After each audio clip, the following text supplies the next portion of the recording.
Hi everyone, I'm Don Cooper, the Executive Director of the Event Safety Alliance. For those of you who've supported us for the last year, thank you so much. For those of you who are just learning about us, welcome.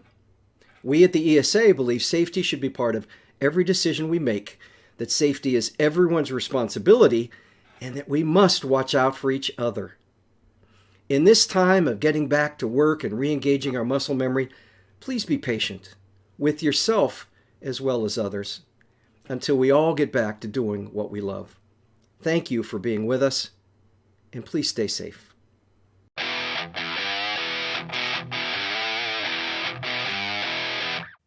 Hello, welcome to Event Safety TV. This episode is Peace in the Neighborhood, providing event security for guests with grievances. And other people with grievances and issues as well. When we wrote that title, it seemed like we would be primarily audience focused, and that was wishful thinking. So today we are thrilled to have our dear friend Becca Wilusz from Duke University. Here's a mouthful of a job title for you. Becca is the Assistant Director of Athletics, Game Day Operations, Championships, and Events. And I suspect she does a whole lot more than even that unwieldy job title.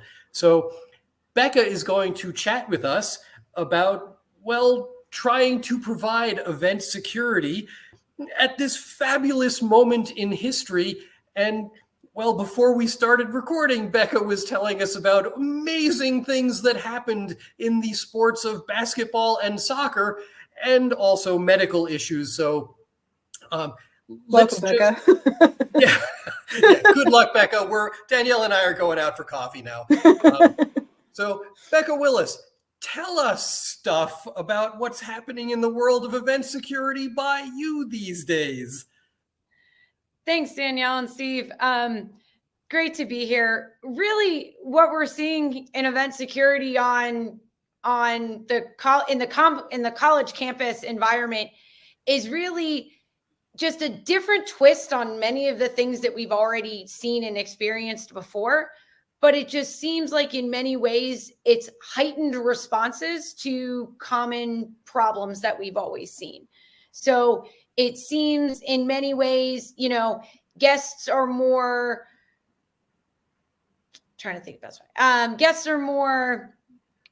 have a more intense response to annoyances around them, or things like masking guidelines or COVID requirements in and around an event. And it's not just with the guests, Steve and Danielle, as you guys mentioned, it's also making sure that we're supporting the staff that are helping enforce those guidelines and assist those guests as they're going through and facing a lot of these really challenging situations at times, as we try to provide great guest services and address grievances and difficulties around guests. And sometimes our staff is getting responses that they're not necessarily used to as well. This is sort of the short fuse thing that's happening on airplanes as well, right? That's that same. Do you guys have any strategies that you're utilizing? Yeah, I think in a lot of ways we're in many ways we're one of many venues in our indoor venues where we require masking. And one of the big things that we've said to a lot of our ushers and a lot of our staff in and around those venues is, number one, I think we start every briefing for every game day with one word, which is patience, which is so important right now as people are getting back into the world, getting back into more events, getting back into more crowded events, coming out of, all of the experiences over the last year and a half. And it's not just patience with the guest, it's patience with each other. It's patience with other staff that are just learning their jobs, because it's so many times we have event staff where today is their first day and they're getting on the job, on the fly training. And so, patience is number one, what we always say at the very beginning of every event briefing. And then number two, going after that is, just even as hard as it can be and as frustrating as it can be along that same theme, even if it's the 5th time you've asked a guest to put a mask on or, follow another protocol in venue, treat that as the very first interaction you've had with that guest. Going along with patients, but also, it's very masking in particular is one of those things that is a hot button topic for a lot of people. And so, especially when there are obvious exceptions for when you're eating, when you're drinking, it may be really hot in the venue that day, things like that as you're going on, and going back and having that patience to, as long as the guest is not, being disrespectful or aggressive back at the staff member, to just have that patience to say, hey, please put your mask on. It's a venue policy as we go, and having that patience to treat that guest like it's the first time you're talking to them over and over again. And recognize too that, hey, give the person credit when they follow your instructions. And, hey, even if you've talked to the same person 4 times, don't go back at that same person when they're wearing a mask and following following policies and directions. So doing the best you can not to escalate a situation further when someone is following directions because of maybe past behavior at other events or at the same event, if you encounter the same guest over and over again. Let's contextualize this conversation just a little bit. So, Becca Wilusz, you're at Duke University, which is in Durham, North Carolina. So as far as I understand it, you're in sort of a progressive island in a sea of not progressive. Is that more or less accurate? Generally speaking, in the area, yes. And so you're actually dealing with 2 things that are kind of fascinating, and you're living a microcosm of both of them. So you have a rather mixed population coming to Duke University athletic events. And because you're dealing with a student population, you have massive turnover of staff kind of built in, don't you? As the school year ends and the next one begins, you've got to start with all new people. In a number of ways, yes. And it's also something too within our office with student interns and new employees that are coming into the venue. For some of our young professionals, they didn't get to work events the last 2 years either, as coming in. And so we have a lot of turnover. We also have a lot of contract staff in the area, but at the same time, we have a lot of those same contract staffing challenges that everyone is facing right now in terms of turnover of supervisors, people who retired during the pandemic, new staff coming in, people who maybe are only comfortable working outdoor events and not working indoor events right now. As we still continue to navigate the challenges of the pandemic. And so, yeah, we generally see a lot of turnover in not only in staff, but in the population as well. And something that we found that's really unique within the college environment that I know a number of my colleagues in this realm are facing as well, is that many of our students, instead of having 25% of your student population who doesn't know what's going on or what to do around an event, a lot of us now have 50% or more because of the restrictions that were on events and on attendance and things like that last academic year. As someone else who works at a college, I totally can relate to that. It's everyone is new, even if they've been there for several years at this point. At least they're new in the sense of specific responsibilities or on the job experience sort of things. So are you having to have like rolling trainings or a lot of extra oversight? Yeah, so we've been doing a lot of different things with training and looking at the resources that we're giving staff. A lot of what we're trying to do is focus on 5 to 7 things. And those are the 5 to 7 things that you need to remember about today. And everything else will be on your brief sheet that you need to know to help answer questions, and just try to get those. And we look at the feedback that we get from guests at a given game, what questions we get, what complaints we get, or what concerns are brought to our attention. And then we use those to shape what we're briefing our staff on for the next event and the next event and the next event. So that way our briefings really become dynamic and flex on what we saw. Our briefings for an event on Tuesday will be shaped by our briefings and what happened at the event on Friday, and just trying to help staff learn their way through their events. One of the things that we've also really done and tried to do is celebrate the small victories with staff as they go through. So, hey, you did a really great job getting all those people through this entrance and you screened them all properly. And, oh, it's your first day. Way to go. And providing those, we do pins and coins and stuff like that to try to assist and really celebrate the small victories and celebrate those things that can help give that new staff confidence as they go through when they're just working their regular responsibilities, or when they're addressing guest concerns and grievances, like we're talking about as well, and making sure that we applaud them when they handle a situation really well, even if it wasn't necessarily an outcome that, you never want the outcome to be, hey, I'm sorry that guest has to leave.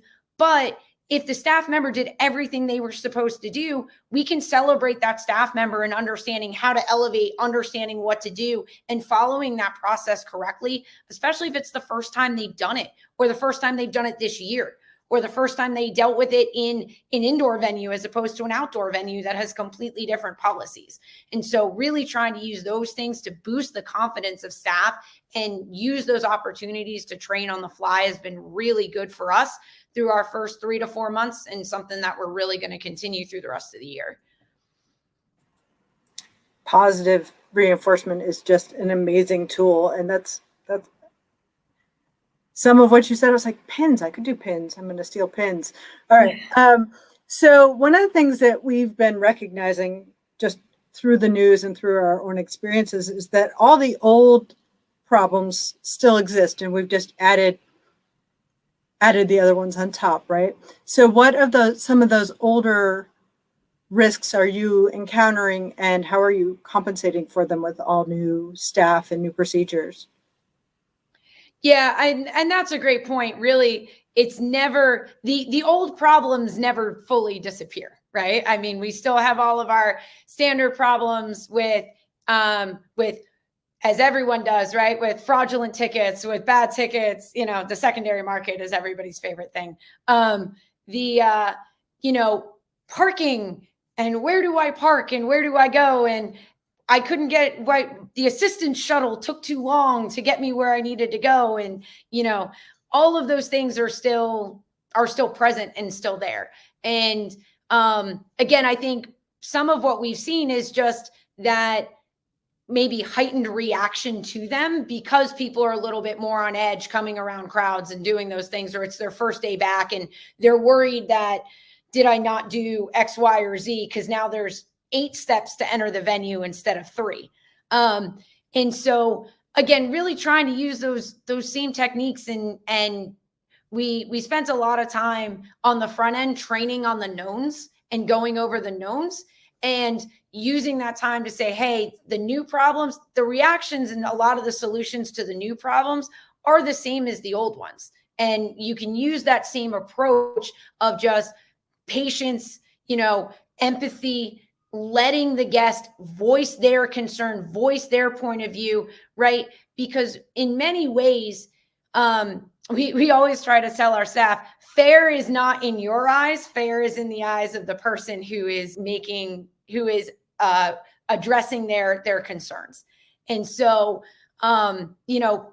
empathy, patience, letting people explain their side of the story, and always providing, and when you can, a why. Why are you asking somebody to do something? Why do they need to, why do I need you to sit over here? Why can't you leave this right in the middle of this aisle? Why do I need you to put on a mask? It doesn't always work, but at least it gives someone a reason to sit and think about for 30 seconds before they come back. Because many times just explaining why goes a really long way, as opposed to just saying you can't do something.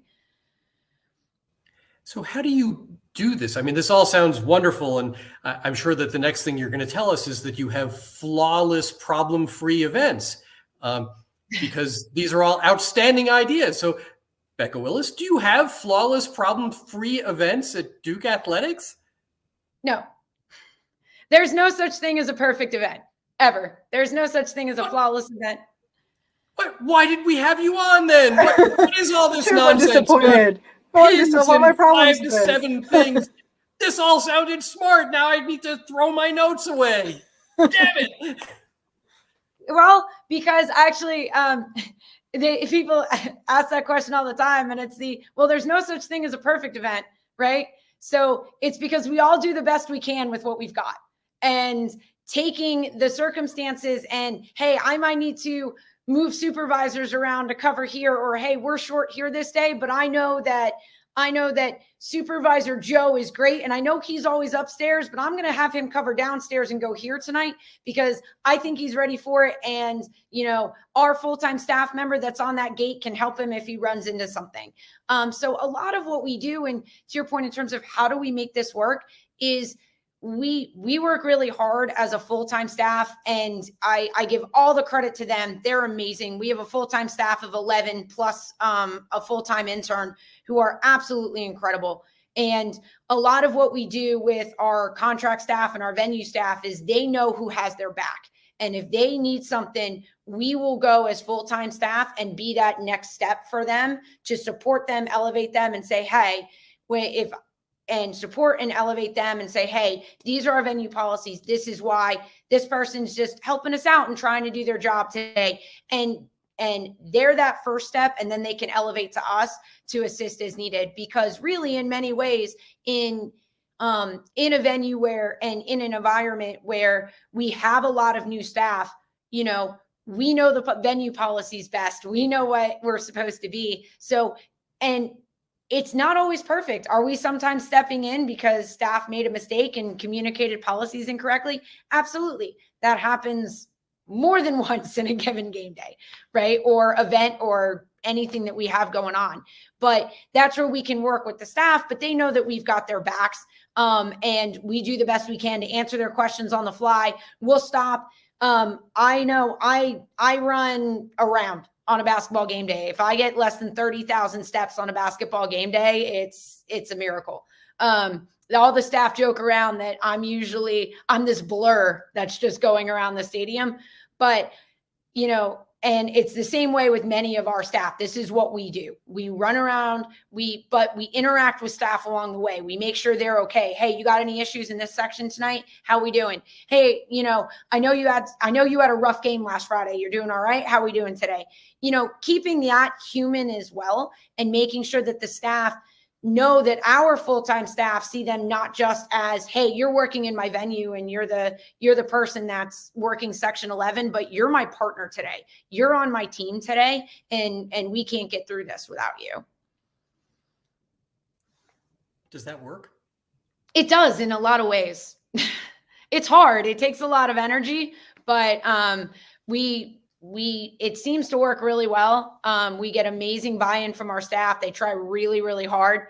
And we've seen really great growth, even with the number of new staff we have over the last 3 months going through football and basketball. And especially for those of us on college campuses, the month of November is always really hard, particularly in athletics because of the crossover seasons, and just the growth of the staff through the month of November has been amazing, just because we're always together. So they know us all and we all know them after, the number of events we've had. And it takes a lot of effort. And I know that that's not necessarily always possible in an event, in event world and across different venues. And that's our experience on a college campus, because we have that team and that's just how we're structured.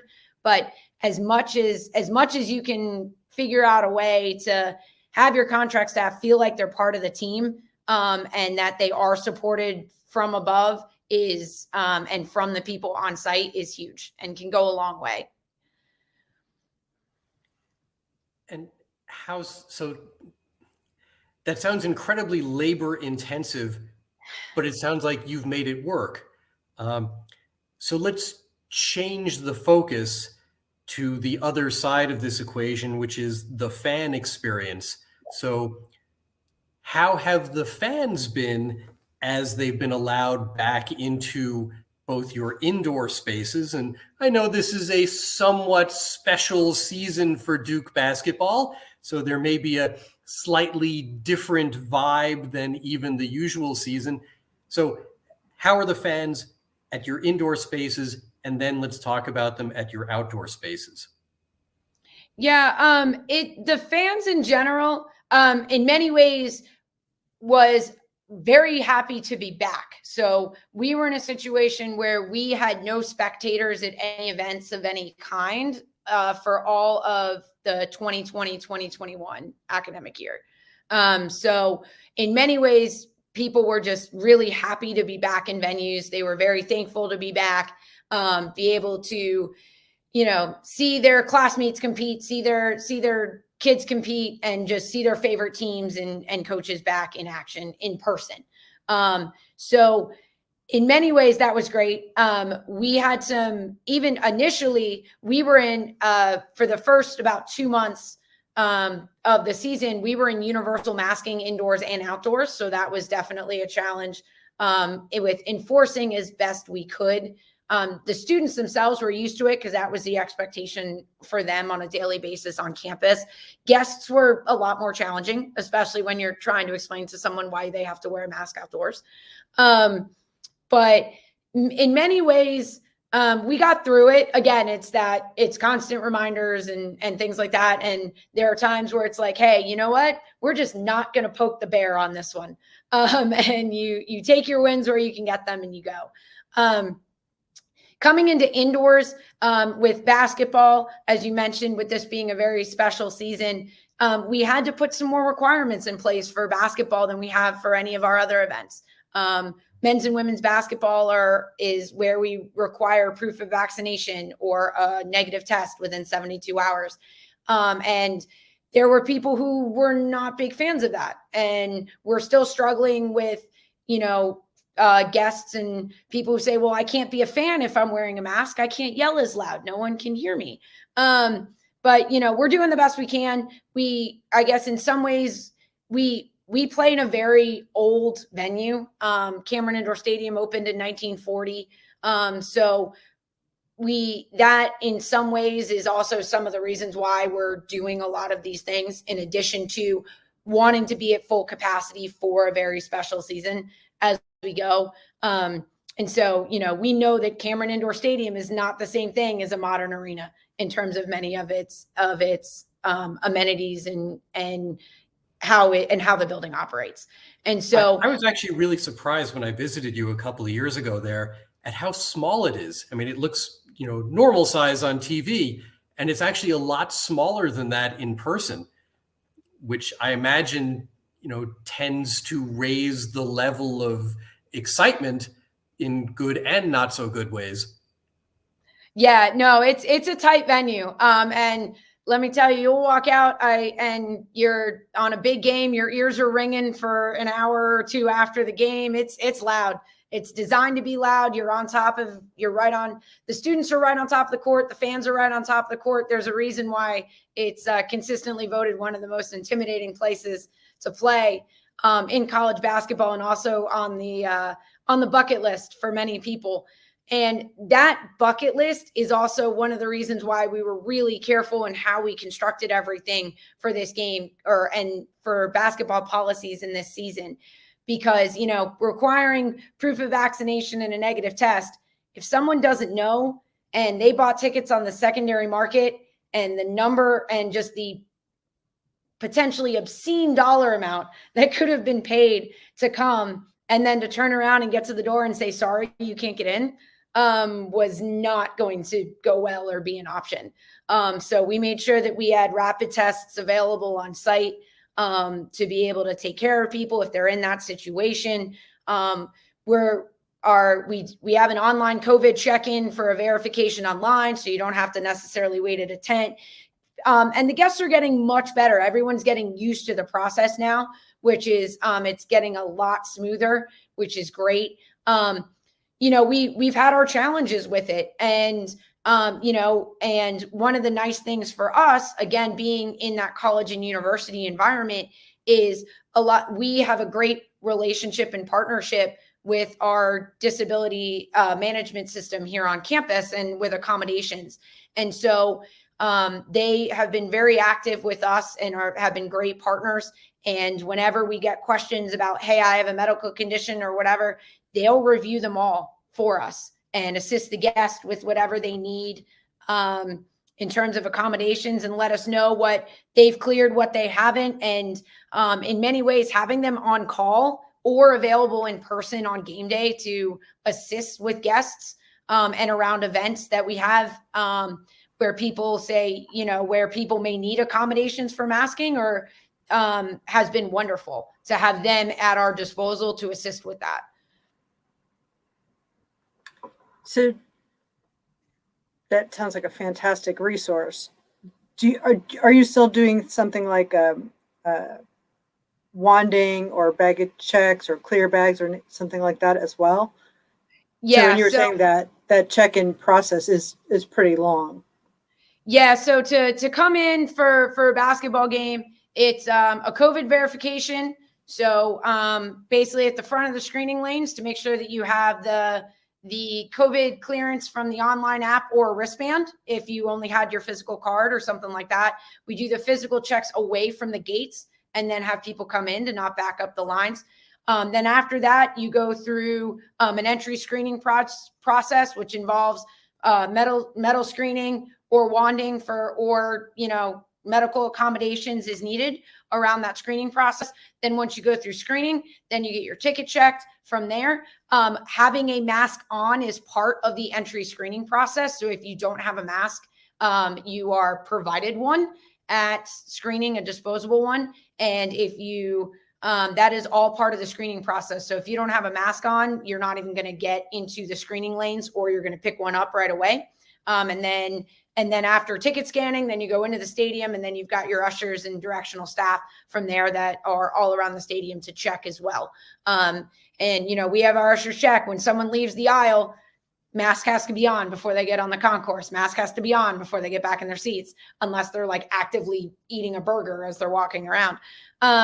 So we have lots of checkpoints kind of throughout the venue built in, but at the same time, we also have disposable masks available when people need them. We have clear masks available if we need them for accessibility accommodations. We have other accommodations that our disability management office has said, hey, have this handsy in case someone needs it, and call us if you need to know whether that's appropriate for somebody. So it is a lot. It's, more than just entry screening and ticket scanning now. There's those two extra steps. But we're getting through it, and it's flowing. We redesigned our entire entry to make it all work, and it's flowing pretty well. This is actually teeing up a conversation we're going to have later in the same day with Betty Siegel from the Kennedy Center, talking about disability-related accommodations at this fabulous moment in time. So, Becca, it's actually really fantastic to hear how you've integrated that into game day ingress procedure. It sounds like it's pretty seamless. We're trying. It's never perfect, as you said, right? I'm not going to say it's perfect, but when it flows well, it flows very well for us. And we're getting better every game, and that's all we can ask from all of our staff and really our guests, just in terms of getting used to it and coming back. So it's been a good first 6 weeks of events indoors with all of this coming. And we're excited for what comes next over Thanksgiving break, and then ahead of us once we get into conference play. So I'm wondering if there's an analogy to be drawn here. I remember, however many years ago it was, 15 or so years ago, when hand wands and even walk-through magnetometers started to become common after 9/11. And initially, there was quite a lot of pushback. And, of course, I think about the lawsuits that were filed that I remember. And eventually, as an event-going community, we just got used to going through, mags of one sort or another. And, as professionals, we got used to doing it faster. And it just became integrated into the fabric of ingress procedure. Are you seeing some of that kind of acculturation process where people are just kind of getting used to, some sort of COVID screening as part of ingress?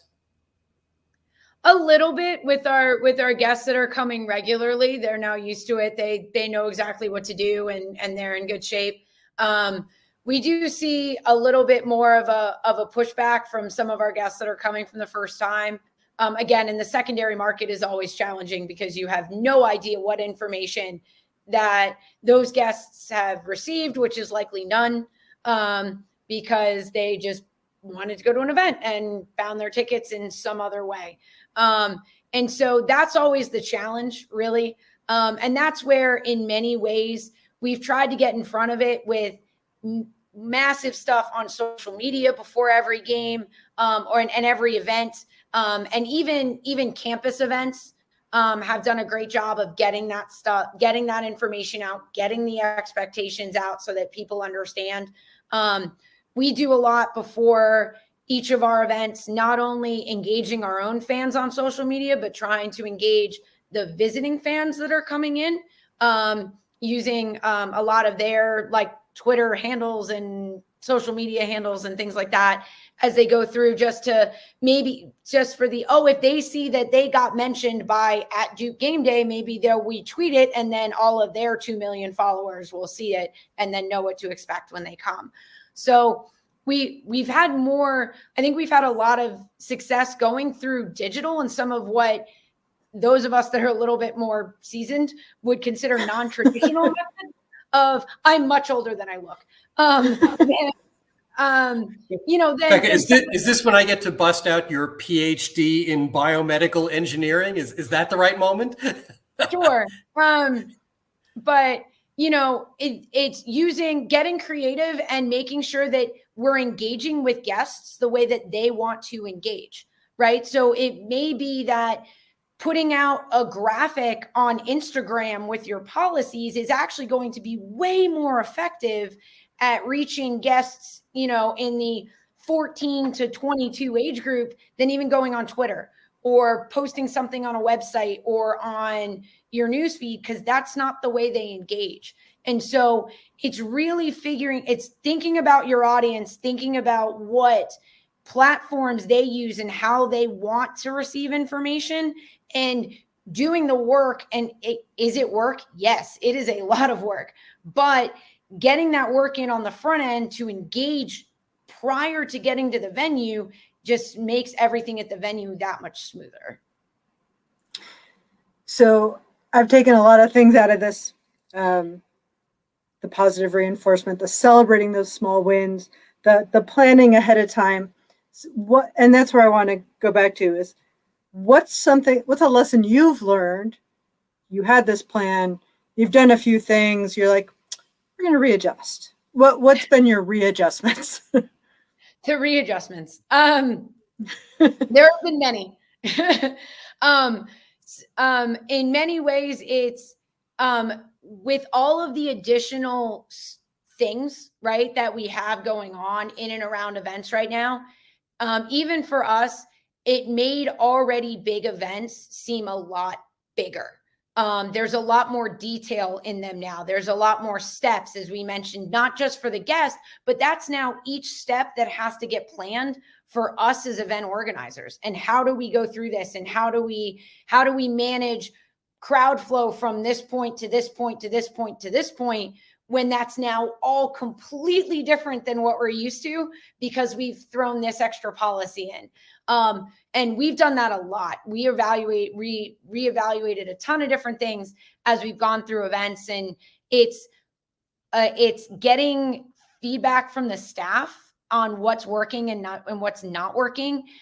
We've done a lot of sessions with our CCTV cameras post event and just go back and watch them. Right? Because when you watch it from above on a camera, it may look different than what it felt like on the ground. And you can see tendencies. You can see exactly what people are doing.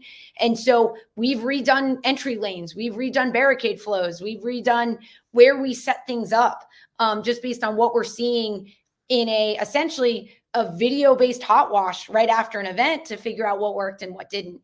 One of the other things that we've done too, and again, this may be because we've got a staff of 11 to help us out, is we started breaking events down into smaller pieces and saying, hey, you own, what piece of this do you want to own? So you own this. And then,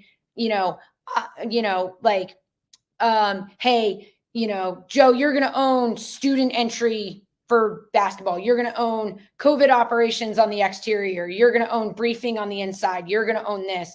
So that way, one, it decreases that, those,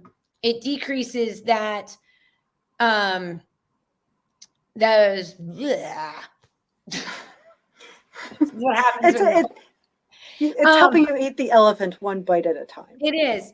Exactly. So it's decreasing that, it's making everyone's sphere of responsibility smaller and making them manage, a smaller group of staff or oversee a smaller group of staff, which then turns around and helps with that engagement, knowing who your staff are and what you do. So exactly, it's breaking that elephant up as much as we can. And that's something that we turned around after, I can tell you, we turned around after our first couple basketball events, and we had a full staff meeting. We were like, all right, we're going to approach this completely differently than we have before, to be able to go through this. And because this just felt so much bigger than it ever has. I sit here a month later, thanks to the efforts of our team, and it's starting to feel a little bit more normal now. Because of the adjustments we've made, we've been able to, not make it so that anyone is biting off more than they can chew, and really empowering our staff to own those things. And to your point, just break up that puzzle into manageable pieces. Because it can be extremely overwhelming if you just look at the giant picture. Well, and it allows us to, circling back to the original topic, it allows us to address guest concerns much faster, because you have a person dedicated to that area who maybe they've already answered the same question 15 times out front, so they know exactly what the problem is, and then we can address it that much faster and help get things to resolutions. Or on the backside of things, they're the knowledgeable person who can answer the email on the backside or take the phone call and say, hey, I completely understand. I saw the exact same thing at the game, and these are the changes that we're implementing. Please let us know what you think the next time. And so it's helped on a number of different levels to be able to do that. Becca, so we've been talking about things that are particularly relevant at this wonderful moment in our history. But where we started this conversation at the very beginning is a conversation that we've had with a number of other speakers. And I'm thinking of a chat that we had yesterday with Dr. Kevin Klaisel, who will be part of today's program. And Dr. Klaisel has long pointed out that when we get so distracted with the shiny object of the moment, we tend to forget the things that are just kind of perennial risks and hazards of live event production. So let's make sure that we cover that in this conversation as well. So Becca Wilusz, have you seen any of the kind of ordinary garden variety risks and hazards rearing their fairly ordinary heads even during this fabulous moment in our world history? What are you talking about? No one spills anything anymore, Steve. We're fine. What do you mean? Well, yes, there's a wonderful example. I'm sorry. What? What? Wait, no, people totally stopped spilling things. We're fine. Trip hazards no longer exist. Exactly. No, 100%. And, that is in many ways, it's almost tuning. And we've talked about this a lot, even just internally within our own staff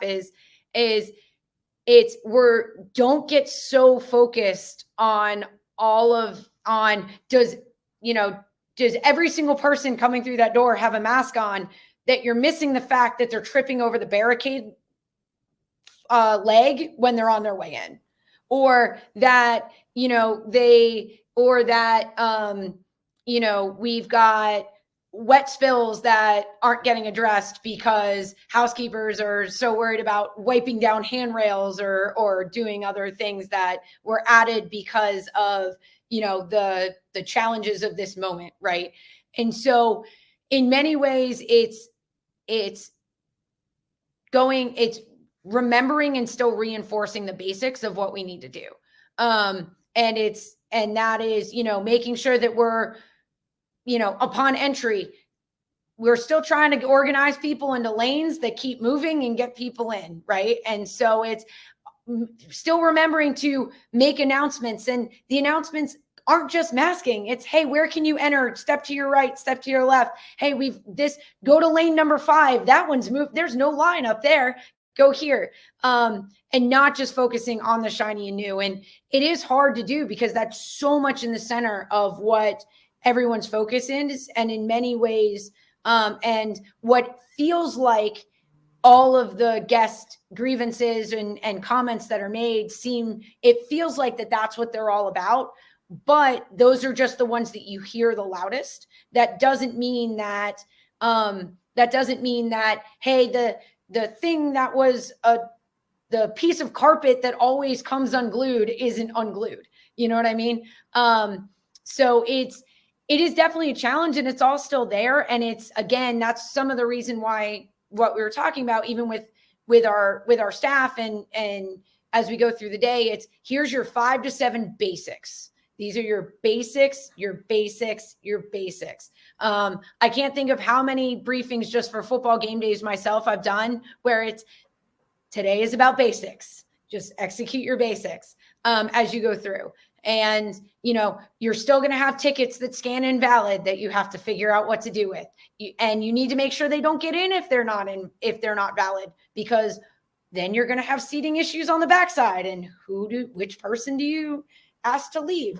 And so all of those things are still there. And it's almost, and to your point, 100%, it can and does get lost in does this person have this wristband or this mask or whatever as you go. And I think that's just another one of those challenges that we face with briefing of staff, prepping venues, planning for venues, but then also making sure that we're responding equally to those complaints and those concerns from guests as we're in events, because a wet spill on the floor, hey, I spilled my soda in the middle of a concourse, is in many ways more of an immediate hazard than the one guy who's not wearing a mask because he's drinking his Coke while also walking on the same concourse. And so, it's keeping all of the normal things in perspective and realizing that you need all of it to have a safe event and an enjoyable event for everyone involved. Well, that couldn't button this episode of Event Safety TV up any better if we'd asked you to give us a specific line. So thank you so much for joining us today. I'm inspired. Steve, you inspired? I'm inspired and frankly overwhelmed. I'm exhausted listening to how much you do, Becca. And I'm glad that I don't have to be you right now. But I'm glad that you're you. I've got a great team. All them.